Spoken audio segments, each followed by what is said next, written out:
건축이라고 하는 제목의 짧은 연극 하나를 소개를 해드리려고 합니다. 무대에 한 무리의 젊은이들이 어느 낯선 섬에 도착을 하게 됩니다. 한 섬에 도착한 그들은 그곳이 어디인지, 또 어떻게 해서 그들이 거기에 왔는지, 또 지금 무엇을 해야 되는지 모르고 있었습니다. 그래서 그들은 함께 모여서 앞으로 무엇을 어떻게 할까 토론을 하기 시작을 했습니다. 근데 한 사람이 갑자기 섬 저쪽 한쪽 구석에 쌓여있는 건축 자재를 발견하게 됩니다. 그래서 그들은 모여서 건축을 시작을 해야 되겠다라고 이야기를 합니다. 근데 문제는 무엇을 건축해야 될 것인가 몰랐습니다. 그러자 어떤 사람은 날씨가 더우니까 우리가 수영장을 만들자. 또 다른 사람은 비라도 오면 낭패를 당할 수 있으니까 우리가 먼저 집을 짓자. 또 어떤 사람은 비는 맞아도 괜찮지만은 음식이 썩으면 안 되니까 우리가 음식을 저장할 창고를 만들자. 또 다른 사람은 건강을 위해서 병원을 짓자. 다양하게 이야기를 합니다. 근데 그때 누군가가 말합니다. 자, 이 섬 바로 옆에 또 다른 섬이 있네. 아무리 생각해도 내 생각에는 저 섬에 낯선 사람이 살고 있는 것 같아. 방금 저 섬에서 무슨 소리를 내가 들은 것 같아. 그러자 순간 갑자기 평온하던 분위기가 긴장과 공포의 분위기에 휩싸였습니다. 사람들은 저마다 한마디씩 합니다. 옆 섬에 도대체 어떤 사람들이 살까? 그들은 왜 거기서 살까? 혹시 그들이 우리 섬으로 쳐들어오면 어떡할까? 생각이 여기까지 이르자 모든 사람들은 건축 자재를 가지고 다른 무엇보다도 성벽을 건축하자고 주장을 합니다. 그때부터 그들은 벽을 쌓는 공사를 시작을 합니다. 근데 갑자기 어디선가 낯선 청년 한 사람이 등장을 합니다. 그리고 그 청년이 하는 말이 나도 건축가입니다. 여러분들을 이 섬에 오게 하신 분이 나를 보내셔서 건축을 돕겠습니다. 자, 여기 설계도도 있습니다. 근데 당신들은 이곳까지 오게 하신 그분의 의도를 모른 채 다른 것, 엉뚱한 것을 짓고 있군요. 계속 말합니다. 여러분과 나를 이곳에 오게 하신 분은 당신들이 옆에 있는 섬 사람들과 교제할 수 있도록 다리를 놓기를 원했습니다. 근데 당신들은 정반대로 벽을 쌓고 있군요. 이때 갑자기 섬 사람들이 의욕의 눈초리로 이 청년을 바라보기 시작을 합니다. 한 사람은 저 사람 수상하네? 또 한 사람 말하기 저 사람은 저기 보낸 스파이 아니야? 갑자기 그러자 한 사람이 소리를 칩니다. 죽여라, 죽여. 그러자 사람들이 모두 돌을 들어서 그 사람에게 막 집어 던지기 시작을 합니다. 천둥 소리가 울리고 갑자기 무대 전기가 나가면서 사방이 깜깜해집니다. 잠시 후에 불이 켜지자 돌팔매질을 당하던 그 청년은 십자가에 못 박혀 있었습니다. 저는 이 짧은 연극이 예수님께서 이 땅에 오신 목적을 잘 표현하고 있다고 말할 수 있습니다. 하나님의 아들이신 예수 그리스도께서 이 땅에 오신 것은 우리에게 화해의 기쁨을 주시기 위해서 오셨습니다.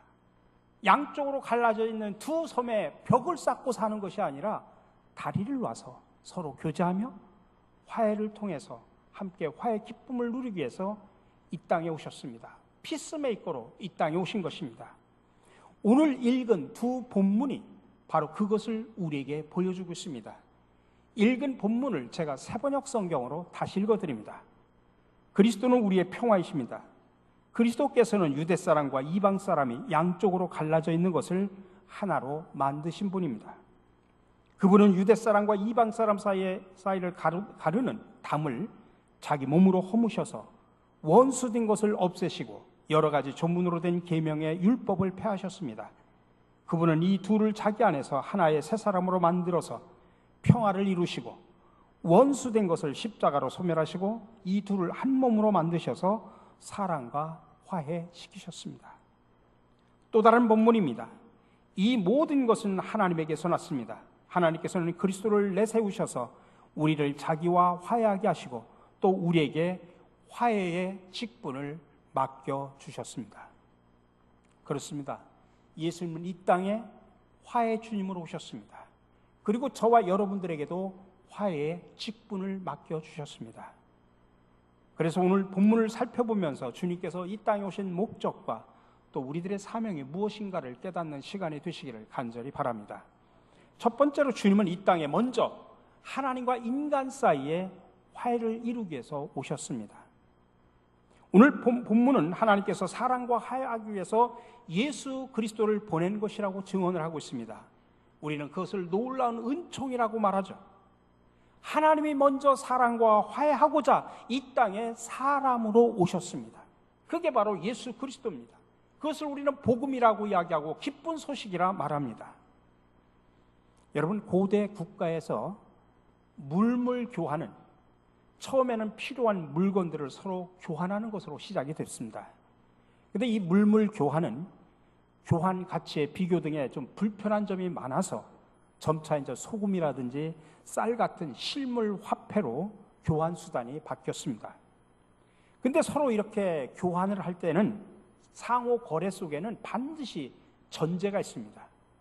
서로의 가치가 비슷해야 된다는 이야기죠. 서로가 이해할 수 있는 수준의 합의가 이루어져야 교환이 성사가 되는 것입니다. 근데 싸구려 물건을 값비싼 물건으로 포장해서 팔면 그거는 사기가 되는 것이죠. 반대로 값비싼 물건을 아무런 대가 없이 공짜로 준다, 그것은 뇌물이 될 수 있습니다. 그런데 2000년 전에 인류 역사에 가장 이상한 교환이 이루어졌습니다. 그 교환 거래의 주관자는 하나님이시고 당사자는 예수님과 모든 인류였습니다. 그리고 그 교환의 장소가 시장 장터가 아니라 바로 십자가였습니다. 하나님께서는 도저히 이해할 수 없는 거래를 십자가에서 온 인류를 상대로 제안하셨습니다. 근데 여러분, 인간이 교환할 갖고 온 모든 것들은 전부 쓰레기뿐입니다. 근데 하나님은 그 쓰레기를 받으시고 하나님께서는 뭐로 교환해 주셨냐면 천국의 복으로 교환을 해 주셨습니다. 그러면서도 죽어서도 하나님은 오히려 기뻐하시고 위로해 주시고 사랑을 주셨습니다. 우리의 모든 고통과 절망과 미움과 분노와 이런 원망의 쓰레기를 하나님은 다 받아주셨습니다. 이것을 종교개혁자 마틴 루터는 즐거운 교환이라 그렇게 표현했습니다. 그리고 20세기 최고의 신학자라고 표현하고 있는 칼 바르트는 이 즐거운 교환을 화해라는 단어로 사용했습니다. 그렇습니다. 십자가는 바로 하나님과 죄인된 우리를 하나로 연결시켜주는 화해의 자리입니다. 우리가 받아야 될 형벌을 예수님이 대신 지불해 주심으로 예수님의 모든 의가 우리의 의가 되었음을 믿으시기 바랍니다. 그래서 십자가는 나도 즐겁고 하나님도 즐거운 교환입니다. 그리고 화해의 장터입니다. 여러분, 죄라고 말할 때 죄는 뭐라고 생각하십니까? 여러 종류의 다양한 죄가 있죠. 미워하는 것도 죄일 수 있고 남의 거 훔치는 것도 죄일 수 있고 사람을 죽이는 것도 죄입니다. 근데 그런 다양한 죄 가운데 가장 죄의 근본은 뭐냐면 죄의 밑바닥 근원은 뿌리는 단절이라고 하는 것입니다. 인간은 최초의 죄로 인해 가지고 하나님과 단절이 되었습니다. 근데 이 땅에 오신 예수님은 그 십자가에서 하나님과 인간 사이의 그 단절을 해결해 주셨습니다. 그래서 예수님은 우리의 평화이시다라고 우리가 믿음으로 고백하는 것입니다. 예수님은 십자가로 하나님께 나아갈 수 없었던 우리의 앞에 있는 막힌 담을 십자가로 헐어버리시고 화해하셨다는 사실을 믿으시기 바랍니다. 두 번째로, 주님은 또한 인간과 인간 사이의 화해를 이루기 위해서 이 땅에 오셨습니다. 바로 예수 그리스도께서 십자가에서 열어놓으신 화해의 사건은 사람 사이의 화해를 의미합니다. 예수 그리스도의 십자가는 하나님과 인간의 무너진 관계를 회복할 뿐만 아니라 인간과 인간 사이의 무너진 관계도 회복을 시켜주셨습니다. 그래서 에베소서 2장 13절에 보니까 이제는 전에 멀리 있던 너희가 그리스도 예수 안에서 그리스도의 피로 가까워졌느니라. 여기서 전에 멀리 있던 너희라고 하는 그 말은 무슨 말이냐면 우리가 구원받기 전에는 서로 멀리 떨어져 있었다는 이야기입니다. 이 말씀은 그리스도 예수 밖에 있는 사람들의 인간관계를 단적으로 표현하는 것입니다. 그 특징이 뭐냐? 서로 멀리 떨어져 있다는 이야기입니다. 갈등과 분열의 상태, 이것이 바로 그리스도 밖에 있는 사람들의 상태, 모습이라고 하는 것입니다. 예수님 당시에 유대인들이 바로 그런 사람이었습니다. 유대인들이 얼마나 이기적이고 독선적인지를 알 수 있는 글이 있습니다. 바클레이라고 하는 신학자가 유대인과 이방인의 관계를 적어놓은 글을 제가 소개를 해드립니다. 유대인은 이방인을 매우 경멸하였다. 유대인들은 하나님께서 이방인들을 지옥불의 연료로 삼기 위하여 창조하셨다고 말하였다. 심지어 이방인 산모가 산고로 고통을 받을 때 그녀를 도와주는 것도 율법에 어긋난다고 생각하였다. 왜냐하면 그것은 다만 다른 이방인을 세상에 태어나게 하는 것이기 때문이다. 만일 유대인 청년이 이방인 처녀와 결혼하거나 또는 유대인 처녀가 이방인 청년과 결혼을 하면 그들에게는 장례식이 치러졌다. 이방인과의 교제는 죽음을 각오해야 했다. 이처럼 유대인과 이방인의 관계는 함께 자리할 수 없는 그런 관계였습니다. 사도 바울은 그 상태를 전에 너희들은 서로 멀리 있었다라고 표현하는 것입니다. 그리고 15절에 가면 그 관계를 원수라고 표현하고 있습니다. 단순히 서먹서먹한 관계가 아니라 서로 원수 관계였다는 이야기입니다. 근데 예수님께서 십자가의 사건을 통해서 그 막힌 담을, 그 원수의 담을 헐어버리셨습니다. 14절에 그는 우리의 화평이신지라 둘로 하나를 만드사 중간에 막힌 담을 허시고, 그래서 유대인과 이방인들 사이를 그렇게 갈라놓았던 장벽이 하루아침에 무너지고 말았습니다. 그 장벽을 무엇으로 헐었습니까? 바로 예수 그리스도의 십자가였습니다. 그러니 예수 그리스도의 십자가는 나라는 한 사람의 구원만을 이야기하는 것이 아니라 인간과 인간 사이에 가로막힌 담을 헐어버린 사건입니다. 그러므로 십자가 복음으로 구원받은 저와 여러분들 모두가 이 서로 간에 막힌 담을 헐어가는데 노력을 하셔야 됩니다. 처음에 사소한 일로 다투다가 나중에 심한 언쟁을 벌이던 남매를 보고 어머니가 달려갔습니다. 근데 그 어머니를 본 누이 동생이 엄마한테 이르듯이 말합니다. 오빠가 먼저 싸움을 시작했다고. 오빠도 신경질 내며 이야기합니다. 얘가 먼저 나한테 시비를 걸었다.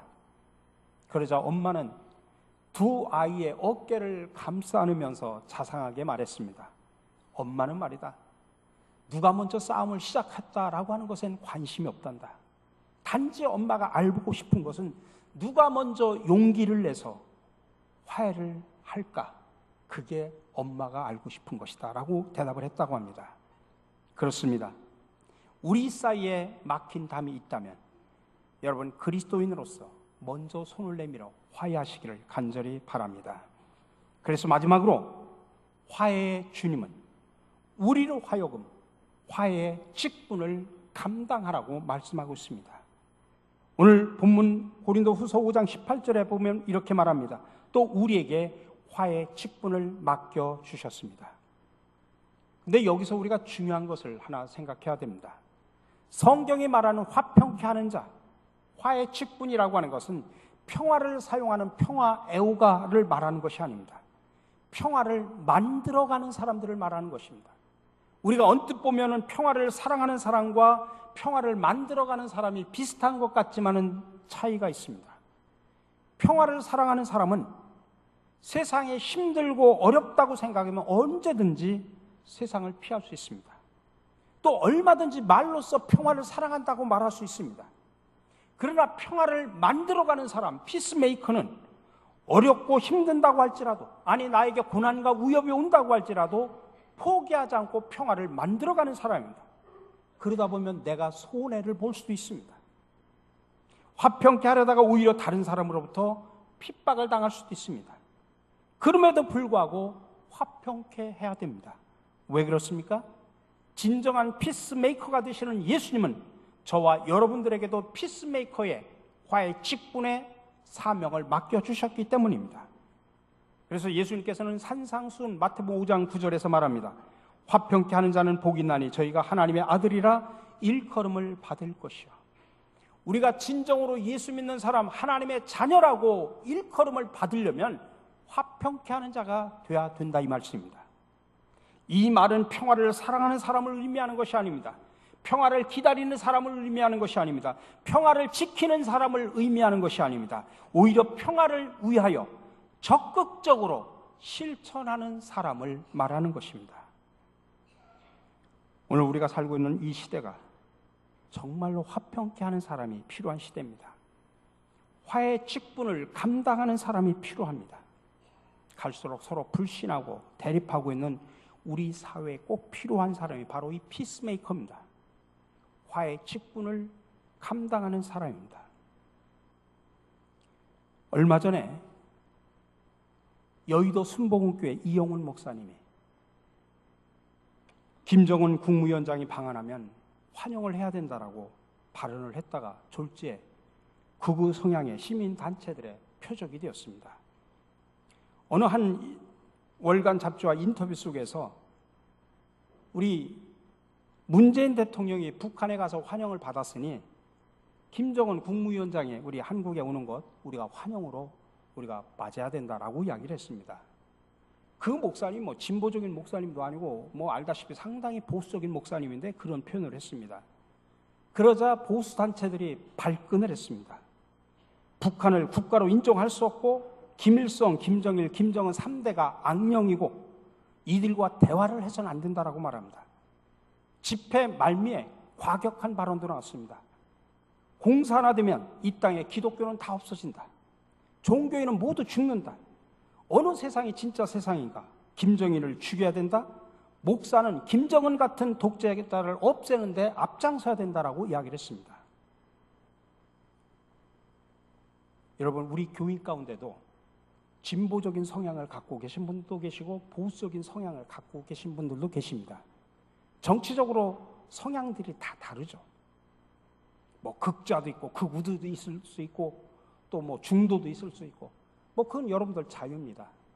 근데 저는 여러분들 이 말씀을 통해서 우리가 성경이 우리가 믿는 진리라고 믿는다고 하면 우리 그리스도인들은 극자, 극우, 진보, 보수 이게 중요한 게 아니라 성경이 말하는 말씀을 그대로 실천하는 게 기독교인입니다. 성경에서 뭐라고 이야기하고 있는가라고 하는 것을 우리가 듣고 분별하고 믿고 실천하는 게 이게 그리스도인입니다. 오늘 성경에서는 분명하게 말합니다. 유대인과 이방인 사이에도 원수지간입니다. 그럼에도 불구하고 그 원수지간의 높은 담을 헐고자 예수님께서 이 땅에 오셔서 십자가를 지시고 그 벽을 헐고 화해케 하셨다는 이야기입니다. 여기에 무슨 정치적인 어떤 이념이 들어갑니까? 우리는 믿는 말씀 그대로 실천만 하면 되는 것입니다. 물론 우리가 남북이 오랜 세월 동안 반목과 침략 그리고 전쟁 연속을 해오면서 지금까지 우리가 얼마나 긴장 속에 살아왔습니까? 또 아직은 우리 가운데 연로하신 권사님들이나 나이 드신 분들은 전쟁의 상흔이 아직도 남아 있습니다. 그렇다고 여러분, 어느 때까지 우리가 이 긴장의 모습을 지속해야 됩니까?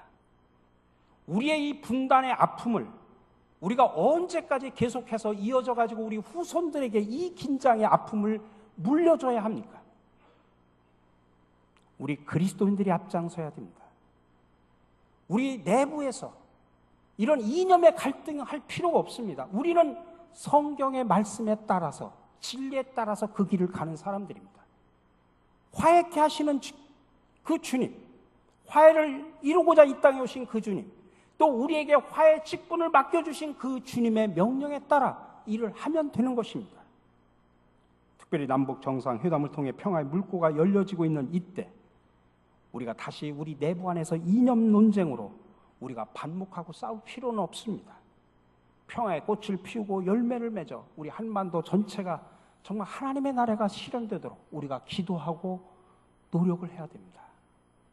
이것이 바로 화평케 하는 사람의 역할이요, 그 사람이 바로 화해의 직분을 감당하는 사람입니다. 우리 사랑하는 성도 여러분, 2000년 전 예수님께서 이 땅에 오신 목적이 바로 화해입니다. 하나님과 인간, 인간과 인간의 화해를 위해서 이 땅에 오셨습니다. 그리고 이제 우리에게 맡겨주신 사명이 화해의 직분을 감당하라고 말씀하고 있습니다. 그러므로 우리 모두 이 시대에 진정한 피스메이커가 되어서 모든 막힌 곳을 뚫는 화해의 대로로 살아가시기를 주님의 이름으로 간절히 축원합니다. 화해의 주님으로 오신 주님, 찬양과 영광을 돌립니다.